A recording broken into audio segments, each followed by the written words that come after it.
Chương trình Y tế và Sức khỏe cộng đồng xin trở lại đến quý vị khán giả đài Việt Face TV. Kính thưa quý khán giả, chúng tôi đã được hân hạnh giới thiệu quý vị qua hệ thống chương trình MB Laser Clinic vòng quanh thế giới. Và đây là cái series Tân Dược Thảo. Chúng ta đã có dịp nói chuyện với doctor khác nhau trong mỗi chương trình. Và hôm nay chương trình chúng ta rất hân hạnh được đón chào Dr. Marcosi Hindi.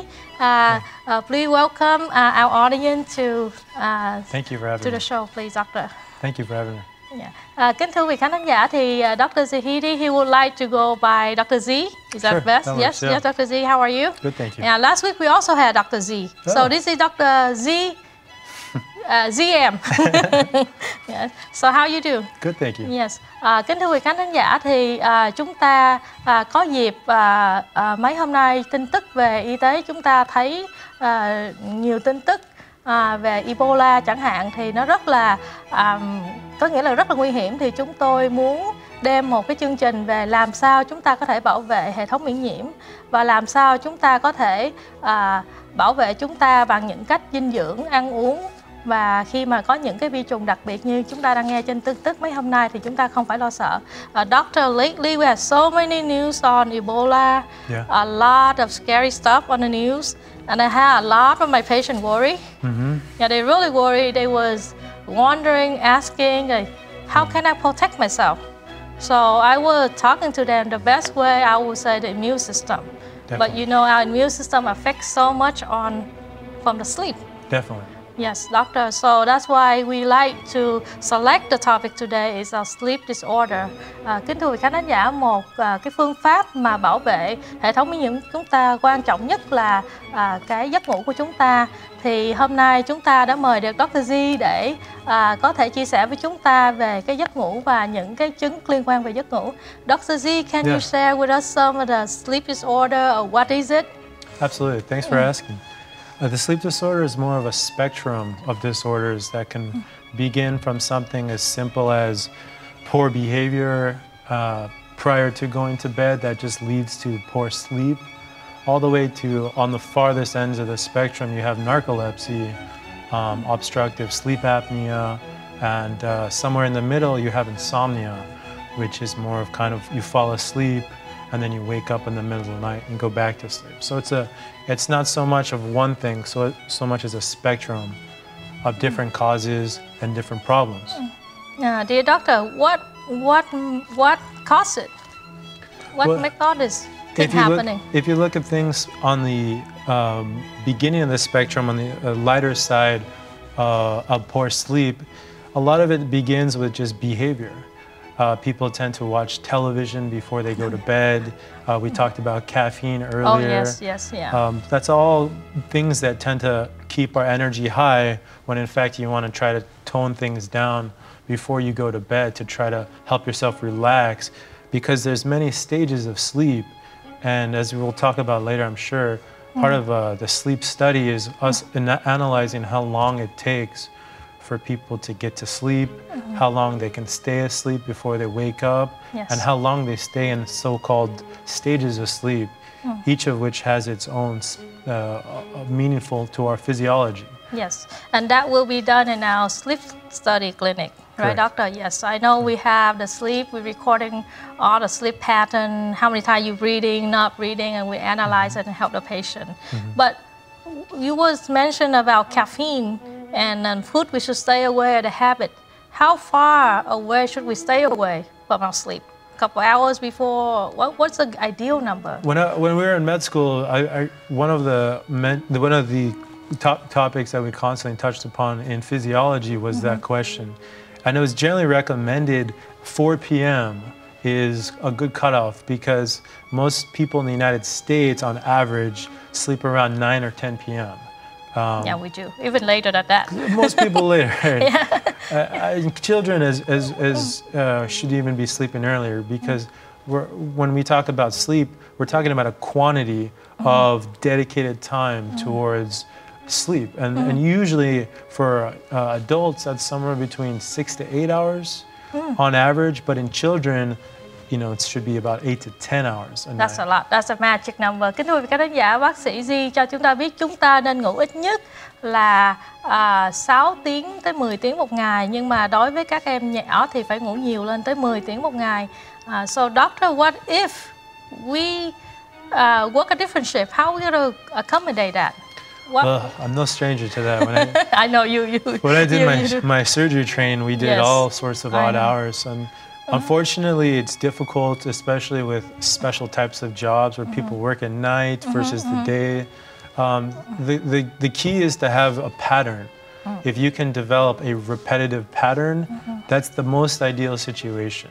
You want to remove any distractions from your bedroom, although probably a majority of people in the United States have televisions in your bedroom. That's one of the worst things you can have, unfortunately.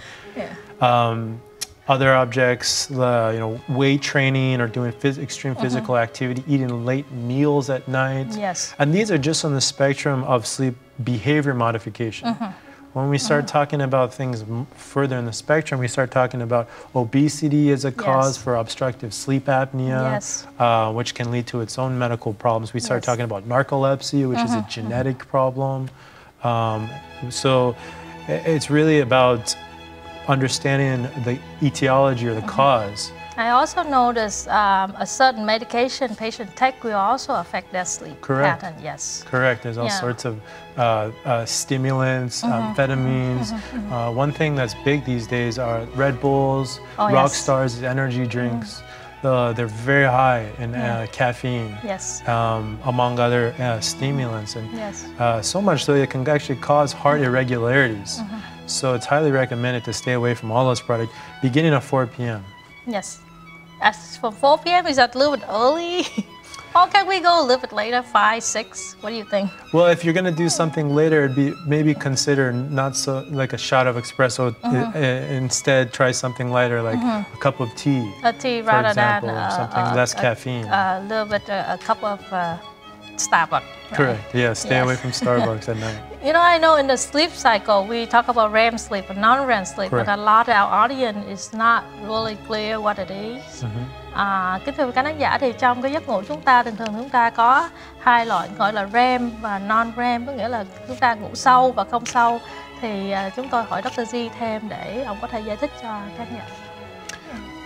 At REM sleep, it's an acronym. It stands for Rapid Eye Movement, and it's one of the last stages of sleep that we engage in. It's thought to be the stage where we develop a significant amount of physiological recovery. So one of the key things we do in a sleep study is we calculate how much REM sleep a patient gets. Usually in the sleep cycle, you progress from stage 1, which is light sleep, to 2, to 3, to 4, and then you enter REM sleep and the cycle restarts all over again. So the time in which you pass through each stage gives us an idea of where your sleep disturbance is, and we can make some recommendations on some sort of behavioral change or pharmacologic medication, for example. We talked about caffeine. There's stuff on the other end of the spectrum, that, like benzos, for example, that can help people sleep who have these disorders. Doctor, when we dream, which part of the sleep is on the REM or non-REM when we're dreaming? It's interesting because I think most of the vivid nightmares that we have are actually in REM sleep. On the deep sleep. It's funny too, the one thing that people know, sleepwalking, that's also during REM sleep. It seems to be associated with muscle tone, activity, rapid eye movement, for example. So it's one of the stages of sleep we don't completely understand. Kính thưa quý khán giả, trong giấc ngủ chúng ta khá huyền bí là trong cái lúc mà chúng ta ngủ sâu thì lại chúng ta ưa mơ hoặc có những cái giấc gọi là nightmare, những giấc ác mộng vân vân, và có những bệnh nhân bị mộng du nữa. Kính thưa quý khán giả, thì cái đó là một trong những cái phần mà khoa học chưa có giải thích được, nhưng mà Dr. Di có cho chúng ta biết là trong cái lúc mà chúng ta ngủ sâu là cái lúc cơ thể chúng ta nó cần bồi bổ, nó làm việc trở lại trong một ngày mà chúng ta làm việc khá là cực nhọc, thì lúc đó khi mà ngủ thì cơ thể chúng ta nó mới nguội xuống, bắt đầu nó mới chỉnh lại toàn diện. Doctor, what's the best way for we call it sleep hygiene? What's the best way for patient to avoid because we Poor know sleep hygiene. we know what we're supposed to do, but we not really pay attention to what we're supposed to avoid. Well, personally, I'd recommend removing all clutter from your bedroom, just for starters. You know, some people tend to have books, they tend to have television, they tend to have video games. All these things distract you from being able to sleep. So that's my first recommendation is keep your room clean, remove all those objects, and try to just have your bed as the main focus of your bedroom, which is why it's called a bedroom to begin with. Yes. And I know it's a bedroom to begin with.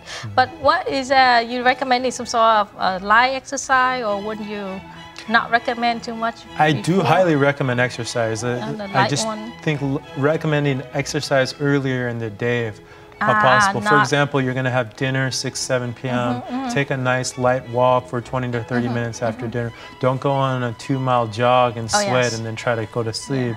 Your physiology is going to change from something to calm and relaxing to something energetic, and unless you do exercise early in the morning, which I think is probably one of the better situations. But not everyone in the United States can do that. I always had this one question for my patient. They ask, how come one person, for example, in the room start yawning and everybody yawning? I don't know. Well, you have the explanation. Is that a sign of lack of sleep, or would you think it's just a symptom, or it's just a social animal? Really, no.